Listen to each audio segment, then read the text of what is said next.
What's up guys, it's Aarav from Prilo, and today I'm going to be doing a roleplay in the Hotel and Lodging Management series before states, so you guys can get a better understanding of what's a good roleplay before the competition, and how to best perfect your study method to do as well as possible. So basically, I'm going to start by generating a roleplay in Prilo, and let's do this right away. So, hospitality, let's do emotional intelligence, and then let's go to Hotel and Lodging Management series. Now we just give it a couple of seconds to generate, and then we'll have our prompt, our performance indicators, and everything. Okay, so now the roleplay prompt has completely generated.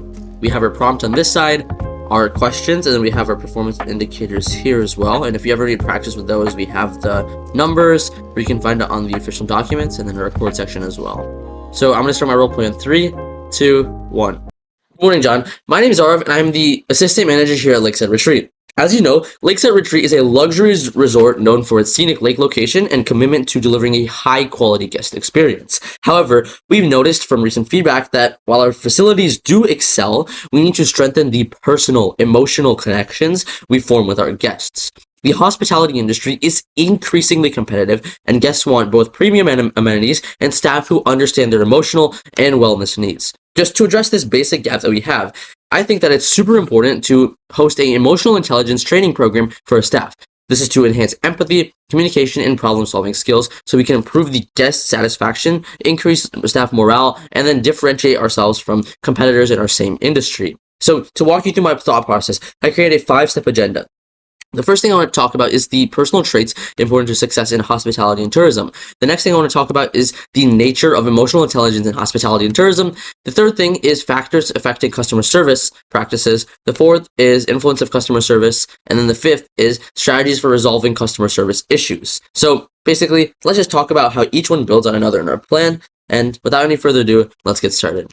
So the first thing I want to do is describe personal traits important to success in our specific niche. So the key personal traits, especially in a hospitality and tourism setting, is empathy, patience, and adaptability, as well as communication skills as well.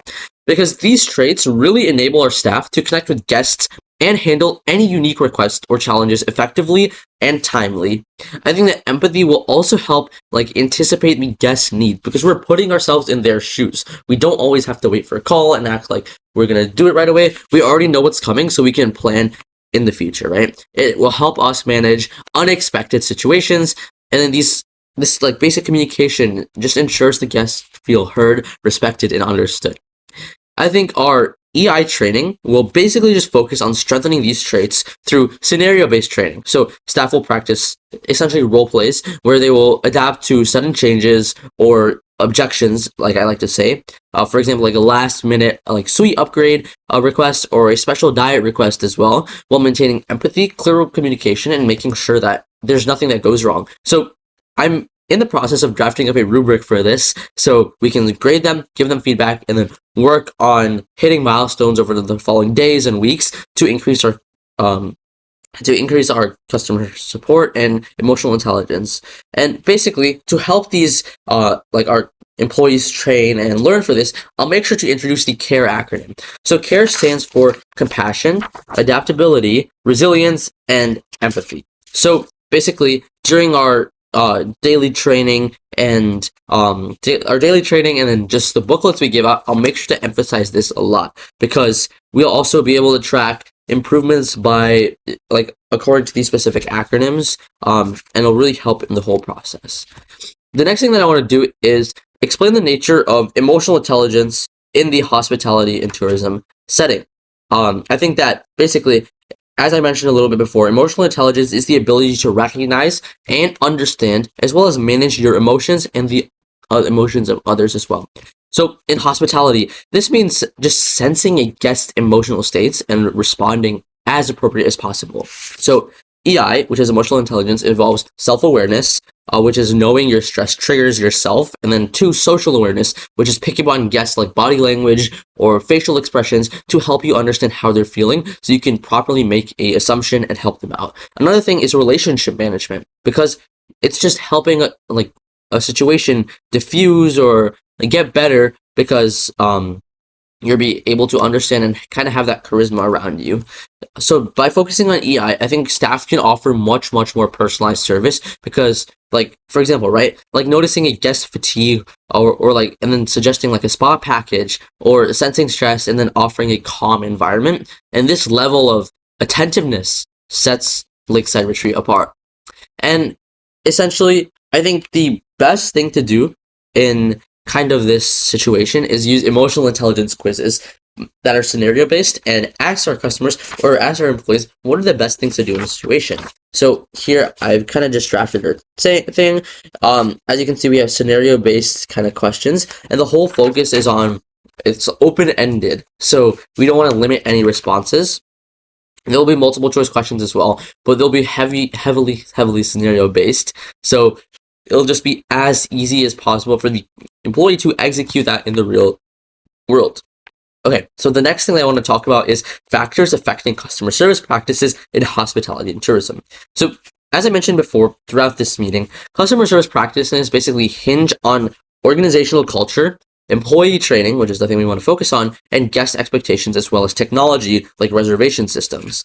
I think in a luxury resort just like us, guests demand not only high-end facilities, but also immediate and empathetic services. So if the staff lack training in emotional intelligence, they may struggle to handle emotionally charged or complex requests, which happens a lot because looking at our target customers and the people who stay here at Lakeside Retreat, a lot of them are like upper class and more rich, so they obviously are working more and have more stress on their plate, obviously with financials and everything. So we need to make sure that we are giving them the best possible training so they can execute to their requests in a reasonable and timely fashion. I think the best way to do this is by having like integrating our seamless like EI training, but also make sure these factors align with their staff behavior at the Lakeside Retreat, and kind of establishing a culture of personalized service. So maybe celebrating those small wins or something like that. So as far as that, we can also leverage technology like digital check-ins and property management systems to track our guest preferences and then special requests in real time, and then adapt our training based on that as well. So I think, any questions on that so far? Okay, great. So the next thing I want to talk about is the influence on customer service on by behavior and anything else in the hospitality and tourism industry. So basically, what I like to say, customer service is like kind of the linchpin of brand reputation, online reviews, as well as guest loyalty. So a positive experience drives repeat bookings and then a word of mouth recommendations as well. So in a competitive market just like us, emotional connections often triumph the price because people are there for the experience rather than going there just to get all our amenities and whatever, right? And really the staff will help us create that experience. So like when guests, they experience that genuine warmth and attentiveness, it elevates our company from just a mere nice place to stay to a truly memorable relationship-focused resort. I think the best thing to show this is a return on empathy graph.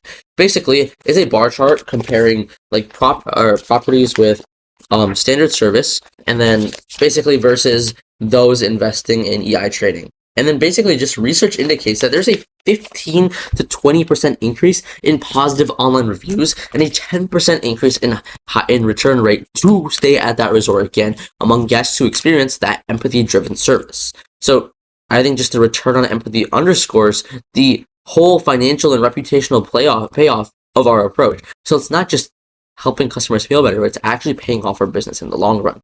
And the last thing I want to talk about is strategies for resolving our customer service issues specifically. So I think effective resolution strategies involve identifying the guest concerns specifically and then personalizing it to them, which is acknowledging their emotions and then offering tangible solutions as well. And by listening actively and validating the guest feelings, for example, right, like I understand how important disappointing this must be. Like by validating this, staff can diffuse tension and propose timely solutions. This can be like room upgrades or activity vouchers as well. And I think our EI training ensures that staff remain calm, empathetic, and resourceful, which will transform potential conflicts into loyalty building opportunities. And just an acronym to show this is the last acronym, because this is the last thing that we have to do in this meeting. The first thing in the last acronym is to listen actively. The second thing is to apologize sincerely. The third is to solve the problem quickly. And the fourth is to track satisfaction with follow-up. Because we want to be involved in basically like every step of their journey here, whether that's like a small trip outside or they struggle, showing that we are here with them every single time they're here.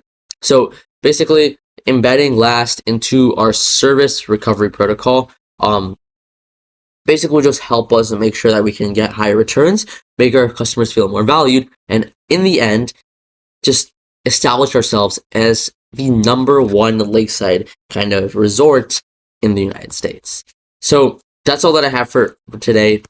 If you have any questions, comments, and concerns, I'd be more than happy to take them now. Okay, so now I'm done with my roleplay, and I uploaded it to Google Drive. So to score it through Prilo, I need to make sure that it's shared with anyone with a link, and then they can be a viewer. So then I'll go over to here, to Google Drive. I'll get the link, and then I'll press score video. So it takes around 30 seconds to a minute to score, and then it will let you know when it's scored with feedback as well. Okay, so I got my score back as an 89 out of 100.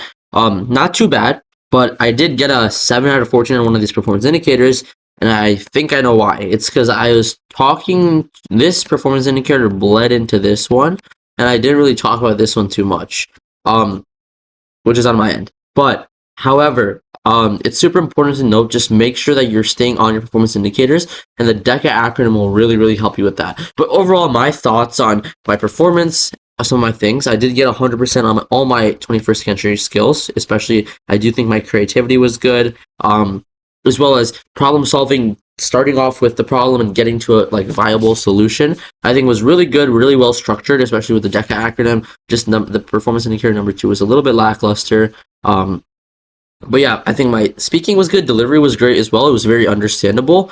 But I do think some flaws that I had were going a little bit too fast and repeating some unnecessary information that sounded redundant. So I think that's definitely something to just look out for and make sure you're always bringing new valid points instead of repeating and going backwards in a circle. But yeah, that's all I have for my kind of analysis.